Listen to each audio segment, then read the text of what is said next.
Amém. Irmãos e irmãs, com alegria, nós vamos abrir a palavra de Deus. A palavra de Deus tem nos sustentado nesses dias desafiadores. Hoje eu quero ler um versículo com vocês. Esse versículo vai trazer à nossa memória uma história bastante conhecida e eu quero compartilhar com você alguns imperativos, algumas lições que esse texto tem aos nossos corações. Primeiro livro da Bíblia, Gênesis capítulo 19. Gênesis capítulo 19, versículo 17. Gênesis capítulo 19, versículo 17. Havendo-os levado fora, disse um deles: livra-te, salva a tua vida, e não olhes para trás, nem pares em toda a campina, foge para o monte, para que não pereças. Agora o mesmo texto, na Nova Versão Internacional. Ouça com atenção. Assim os tiraram da cidade, e um deles disse a Ló: fuja por amor à sua vida, não olhe para trás, e não pare em lugar nenhum da planície. Fuja para as montanhas, ou você será morto. Amém. Que Deus abençoe a leitura de sua palavra, por sua misericórdia, por sua graça, fale aos nossos corações. Irmãos e irmãs, esse texto faz parte da história de Ló, sua família. Esse texto faz parte da história da destruição de duas cidades ímpias, de duas cidades corruptas, a cidade de Sodoma e Gomorra. Esse texto fala que a condição de pecado dessas cidades era tão acentuada, era tão grave. O povo dessas regiões estavam tão corrompidos pelo pecado, a um extremo tão claro, que Deus decide destruir aquelas cidades. Esse é o contexto dessa história. Mas essa é a história de Ló, como já disse. Quem é Ló? Você se lembra? Quem é Ló? Sobrinho de Abraão. Por muito tempo, Ló e Abraão conviveram juntos, caminharam juntos, como nômades, viajaram, até que em determinado momento foi necessário que eles se separassem. Ló, então, escolheu a região das planícies, justamente ali naquelas imediações, naquela região de Sodoma e de Gomorra, e ele vai para lá com sua família. E quando Deus decide destruir aquelas cidades, Ló vai ser poupado, Ló e sua família vão ser salvos na destruição por causa da intercessão de Abraão. Abraão intercede para um livramento para a família de quem ele tanto amava, a família de Ló. E em função da intercessão de Abraão, da misericórdia de Deus, a família de Ló será salva. E o que nós estamos acabando de ler aqui é justamente a palavra que o anjo disse para ele. O anjo foi até Ló, até a sua família, e o que nós encontramos aqui, preste atenção nisso, o que nós encontramos aqui é uma direção de Deus. É uma direção de Deus para Ló e para a sua família. Muitas vezes na vida nós falamos assim: eu preciso de uma direção de Deus para a minha vida. Eu já ouvi muitas pessoas dizendo isso: Senhor, qual é a tua direção para a minha vida? Qual é a direção de Deus para a sua vida? Nós temos aqui o testemunho de uma direção de Deus para uma família. E eu entendo que alguns princípios, alguns imperativos da direção que Deus deu para esta família, para estas vidas, continuam sendo aplicáveis às nossas vidas, ou seja, é uma direção de Deus também para a minha vida e para a sua vida. Então aquele anjo diz para Ló, naquele momento ali que já está antecedendo por muito pouco a destruição das cidades. Assim que os tiraram da cidade, um deles disse a Ló: fuja daqui, saia de Sodoma e Gomorra, saia desse lugar marcado pelo pecado, saia desse lugar corrompido, saia desse lugar. Fuja por amor à sua vida, não olhe para trás e não pare em lugar nenhum na planície. Fuja para as montanhas. Se você não fizer isso, você vai perecer. Fuja ou você será morto. Então nós temos aqui algumas alguns imperativos, pelo menos 4, que eu gostaria de compartilhar com você nessa noite. Partindo do pressuposto de que Sodoma e Gomorra representam para nós o pecado, o mundo. Sodoma e Gomorra representam para nós aquele contexto da iniquidade, da concupiscência, do erro. Sodoma e Gomorra representam para nós tudo aquilo que é contrário ao coração de Deus, tudo aquilo que é contrário à vontade de Deus. Sodoma e Gomorra representam para nós a condição de vida que Deus não quer para nós. Sodoma e Gomorra representam a condição de vida marcada pelo distanciamento de Deus, pelo pecado, pelo engano. Sodoma e Gomorra representam tudo aquilo que Deus não quer para nós, tanto em termos de realidade como em termos de condição de vida. Sodoma e Gomorra representam o pecado, o mundo, o lugar que Deus não nos quer. E o anjo então diz para Ló algumas coisas, e eu quero compartilhar com você alguns desses imperativos. Primeiro imperativo, para a vida de Ló, para a família de Ló, e também para a minha vida: fuja, fuja. Primeira coisa que a direção de Deus para a vida de Ló diz é isso: saia daqui, de Sodoma e de Gomorra. Fuja desse lugar. Assim que os tiraram da cidade, um deles disse a Ló: fuja por amor à sua vida. Livra-te, salva a tua vida. O primeiro imperativo que o Senhor deu, a primeira direção que o Senhor deu para Ló, é que ele deveria fugir daquele lugar, sair daquele lugar. Fuja de Sodoma e Gomorra. Livra-te de Sodoma e Gomorra. Saia do lugar onde Deus não te quer, ou seja, saia do pecado, saia da promiscuidade, saia da transgressão, saia do erro, saia da concupiscência. Saia do lugar onde Deus não te quer, saia do lugar ou da condição que Deus não aprova. Saia desta realidade onde Deus não está presente. Saia dessa vida que não agrada aos olhos do Senhor. Saia dessa condição de pecado, de distanciamento de Deus, de carnalidade, de mundanismo. Saia disso, porque isso pode destruir a tua vida. Fuja por amor à tua vida. Fuja do pecado, fuja do mundo, porque isso pode levar a sua vida a perecer. Em segundo lugar, o segundo imperativo que o texto nos coloca é: não olhe para trás. Não olhe para trás. Primeiro, Deus diz para ele: fuja.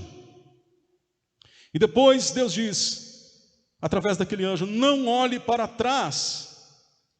O que isso representa para a gente? E aqui eu penso que é uma palavra muito apropriada para nós que hoje estamos na igreja, que hoje nós estamos na presença de Deus. Nós que um dia fomos resgatados do pecado, resgatados das trevas para a luz. Quando essa palavra vem de encontro ao nosso coração, ela nos reporta ao tempo em que vivíamos distante do Senhor. Não olhe para trás. Nos faz pensar que o imperativo do Senhor para a nossa vida continua sendo esse. E que o Senhor continua nos dizendo: não olhe para aquilo que ficou para trás. Não tenha desejo de voltar à vida que um dia você levou, às práticas que um dia fizeram parte da sua vida. O olhar para trás muitas vezes poderia se dar pela saudade de algo que eles estavam deixando, pela saudade de algo que eles tinham. E nós temos que praticar essa mesma realidade, não olhar para trás, não ter desejo de voltar, não ter saudade daquilo que já fez parte da nossa vida e que hoje, pela graça de Deus, não faz mais parte da nossa vida. Não ter saudade daquilo no qual um dia vivemos e um dia estivemos presos, mas que hoje já não faz mais parte da nossa vida, porque fomos libertos pelo poder do Evangelho, somos novas criaturas, somos livres, o pecado ficou para trás, o erro ficou para trás, fomos perdoados. Então nós não devemos olhar para trás, não devemos ter saudade daquilo que ficou lá atrás na nossa vida. É interessante que a história conta que quando eles estavam saindo, depois que os imperativos já haviam sido dados, na metade do caminho a esposa de Ló desobedeceu essa orientação. E a esposa de Ló então ela olha para trás, e porque ela olha para trás, ela se converteu numa estátua de sal. Por que ela olhou para trás? Desejo de voltar? Saudade de alguma coisa que fazia parte da vida dela? Saudade de alguma coisa que tinha ficado para trás? Meu irmão, minha irmã, não sinta saudade daquilo que Deus já falou, que faz parte do seu passado. Se faz parte do seu passado, e Deus já te libertou disso, e Deus já te tirou disso, isso não faz mais parte da sua vida, embora tenha feito um dia, não sinta saudade dessas coisas. Não tenha saudade daquilo que Deus já falou, que faz parte do seu passado. Não olhe para trás. Em terceiro e penúltimo lugar, o anjo diz para ele: não pare em nenhum lugar da planície. Não pare em nenhum lugar da planície. Então veja, eles tinham que fugir, eles não podiam olhar para trás, e em terceiro lugar, eles não podiam parar em nenhum lugar da planície. Entenda a geografia. Eles estão numa região plana, e eles precisam sair dali e ir para as montanhas, porque tudo vai ser destruído.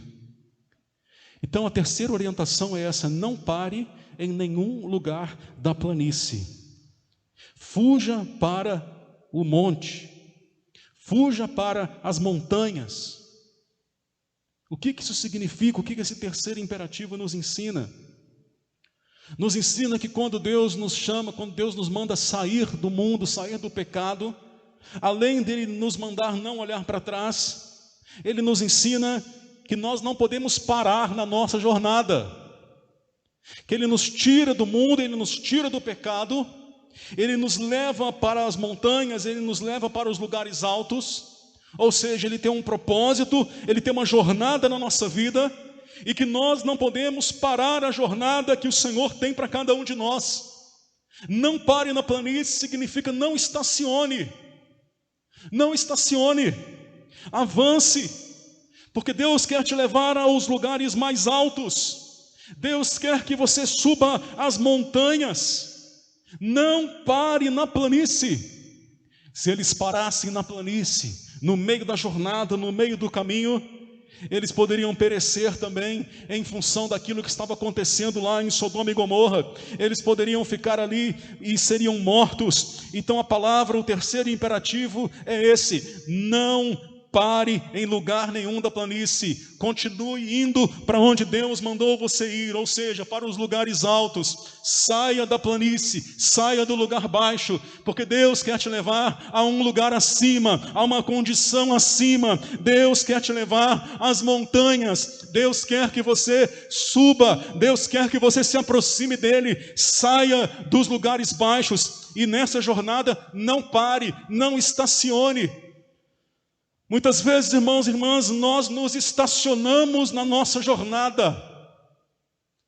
Há muitas pessoas que estão estacionadas na vida cristã, pararam na planície, não saem do lugar onde estão, não aprendem, não crescem, estacionaram na vida de oração, estacionaram no aprendizado das Sagradas Escrituras, estacionaram no seu ministério, sendo que o chamado de Deus é para que você continue subindo, é para que você continue crescendo.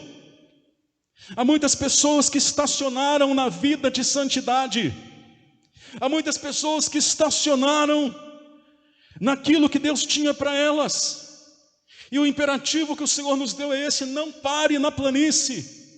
Não pare a jornada que Deus tem para você. Não estacione. Continue na jornada que Deus tem para a tua vida. Continue avançando, porque Deus quer te levar a um lugar mais alto. Não pare na planície. Não estacione.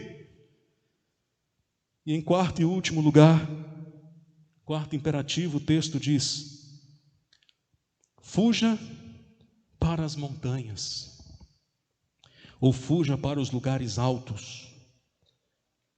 Eu me lembro de Colossenses capítulo 3, versículos 1 e 2, porque lá nós encontramos a palavra do Senhor nos dizendo: portanto, já que vocês ressuscitaram com Cristo, procurem as coisas que são do alto, onde Cristo está assentado à direita de Deus. Mantenham o pensamento nas coisas do alto. Olha que interessante. Mantenham o pensamento nas coisas do alto. Procurem as coisas que são do alto, onde Cristo está, e não as coisas terrenas. Então, o quarto imperativo que o anjo deu para aquela família é que eles tinham que ir para os lugares altos, é que eles tinham que ir para os montes, para as montanhas, senão seriam destruídos. Esse imperativo igualmente continua valendo para as nossas vidas. E o Senhor continua dizendo a cada um de nós a mesma coisa. O Senhor continua dizendo a mim e a você: vá para as montanhas, vá para os lugares altos, suba, desvincule-se das coisas da terra, pense nas coisas que são do alto, onde Cristo está. O nosso coração deve estar onde o nosso Senhor está. Onde estiver o teu tesouro, que diz a palavra, ali estará o teu coração. Se Cristo é o teu tesouro, o teu coração estará nele. Mantenha os pensamentos nas coisas do alto. Eu fico pensando que na maior parte do tempo o nosso pensamento não está nas coisas do alto. Na maior parte do tempo o nosso pensamento está nas coisas dessa terra. Na maior parte do tempo o nosso pensamento está nas coisas dessa vida. E o chamado do Senhor para nós é subir a montanha, é ir para o alto, é pensar nas coisas do alto, é vivenciar as coisas do alto, é buscar as coisas do alto. Vivemos uma época extremamente marcada pelo materialismo. A própria pregação cristã, em algum momento, se desvirtuou em alguns aspectos.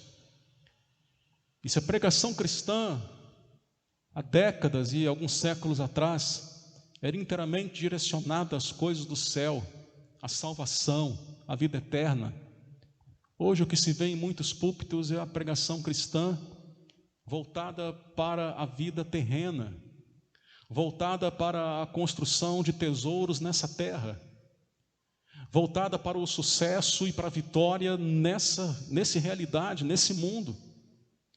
Deixamos de apontar para o céu, deixamos de apontar para as coisas do alto, deixamos de apontar para onde Cristo está e estamos apontando para onde nós estamos. Deixamos de acumular tesouro no céu e começamos a acumular tesouros na terra, onde a traça e a ferrugem consomem. Fuja para as montanhas. Ou seja, cresça, suba, eleve-se. Eu tenho dito desde que tudo isso começou, refiro-me à pandemia quando digo tudo isso, eu tenho dito que esse tempo, meus irmãos e minhas irmãs, ele deve ser um tempo de despertamento espiritual, ao invés de um tempo de acomodação. E quando tudo isso começou, pensei que isso seria um prenúncio de um grande despertamento, de um grande avivamento no Brasil e no mundo.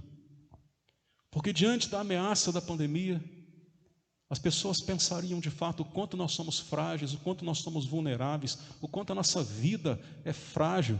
E de repente as pessoas começariam a pensar mais na salvação, a pensar mais na eternidade.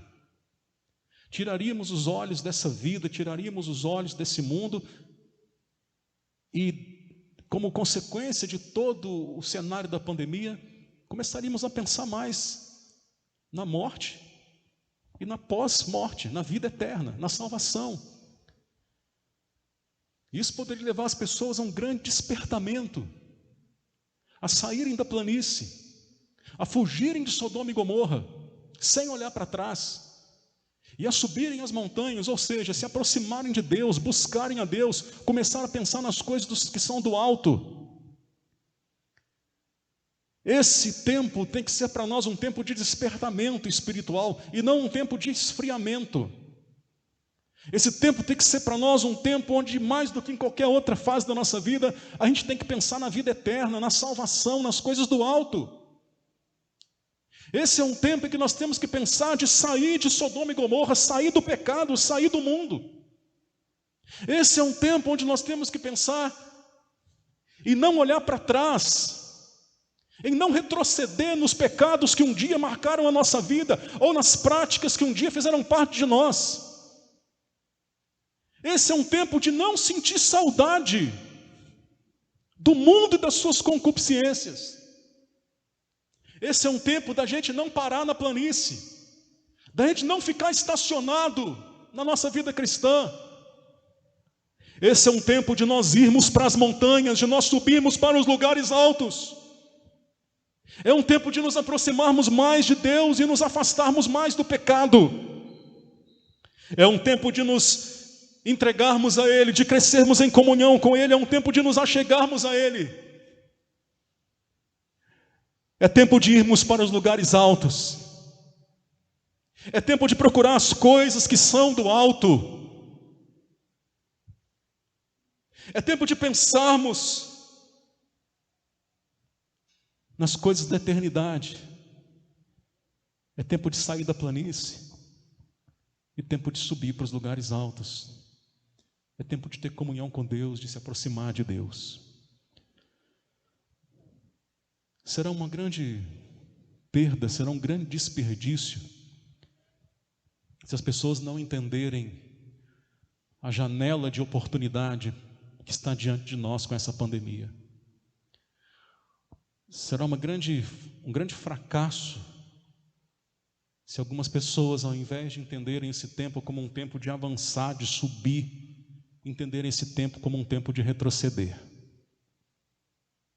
Será um grande prejuízo, uma grande tristeza, se alguns entenderem esse tempo como um tempo de olhar para trás, como um tempo de estacionar, ao invés de um tempo de avançar e de subir para os lugares altos. A história termina contando, como eu já disse, que a mulher de Ló parou na planície, olhou para trás e foi transformada numa estátua de sal. Sodoma e Gomorra foram destruídas pela ira de Deus e pela consequência das suas próprias concupiscências e pecados, suas próprias escolhas. Enquanto isso, Ló, sua família, com exceção da esposa, se salvaram, porque fugiram de Sodoma e Gomorra, porque não olharam para trás, porque não pararam na planície e porque foram para os lugares altos. Que esses 4 princípios sejam assimilados também pelas nossas vidas nos dias de hoje. E que nesse contexto tão desafiador que temos vivido, nesses dias tão caracterizados com os dias de Sodoma e Gomorra, nós possamos ouvir a voz do Senhor através das Escrituras, reavivando esses mesmos imperativos para cada um de nós. Esse é um tempo de salvação para você. O Senhor te abençoe e o Espírito Santo complete no seu coração esta palavra e que cumpra na sua vida o propósito para o qual o Senhor a designou. Amém.